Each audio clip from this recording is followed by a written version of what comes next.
20h30 ici à Paris, c'est 19h30 en temps universel.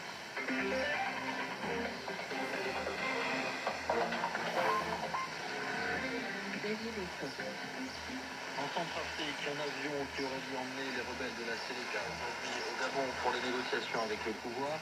Cet avion devrait finalement partir demain. Discussion qui devrait être donc lancée la semaine prochaine, alors qu'en vertu d'un accord de coopération militaire, 200 soldats venus d'Afrique du Sud ont été déployés à Bangui cette semaine. En Côte d'Ivoire, le ministre de l'Intérieur assure que les familles des victimes de la bousculade d'Abidjan, il les assure du soutien de l'État et répond à l'opposition qui demande sa démission. Visite aujourd'hui, rencontre avec les familles dans la commune d'Adjami.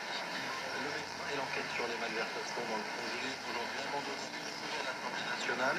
Les autorités ont procédé à 6 arrestations, dont un ancien ministre de l'urbanisme. Et en Algérie, 6 mois de prison avec sursis pour le président de la télévision, condamné pour harcèlement sexuel. Les derniers préparatifs ont vu les discussions la semaine prochaine au Gabon entre rebelles de la coalition Séléka et pouvoir centrafricain. Les rebelles arriveront un peu plus tard que prévu à Libreville, nous explique Laurent Corot. Le vol qui devait aller chercher les rebelles à l'intérieur du pays aujourd'hui a finalement été reporté à demain, lundi. Les rebelles qui ont attendu toute la matinée à l'aérodrome où ils se trouvaient disent en avoir été informés en début d'après-midi. Le départ des délégations qui sont à Bangui devrait lui aussi avoir lieu demain. Et en attendant, chacun peaufine le mémorandum que son groupe remettra à Libreville. L'opposition, par exemple, s'est réunie ce matin pour finaliser son document.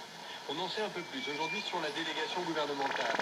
Elle sera dirigée par le ministre d'État, Willy Sako, qui aura pour adjoint l'un des leaders de la majorité présidentielle, Siaya Gonda. Outre M. Sako, cette délégation doit compter 3 ministres, des députés, des représentants du parti présidentiel, le Kwanakwa, notamment son secrétaire général, Louis Oguéré. Il y aura également des délégués des partis politiques de la majorité, du parti allié. 10 personnes doivent par ailleurs partir à Libreville pour représenter en tant qu'observateurs les différentes composantes de la société centrafricaine. Un représentant pour la jeunesse, une pour les femmes, un pour la société civile. L'Église catholique et les syndicats auront également une place dans le processus. Laurent Corot, Bangui, RFI. Et on a appris aujourd'hui que 200 soldats sud-africains sont arrivés en milieu de semaine à Bangui. Ils sont déployés en Centrafrique en vertu d'un accord de coopération militaire entre les deux pays. La présidence sud-africaine qui a communiqué aujourd'hui également sur l'état de santé de Nelson Mandela. L'ancien président s'est bien remis de son opération et de son infection pulmonaire et il va de mieux en mieux. C'est ce qu'on peut lire dans un communiqué qui cite ses médecins. Le mois dernier, Mandela, 94 ans, avait été hospitalisé pendant presque 3 semaines.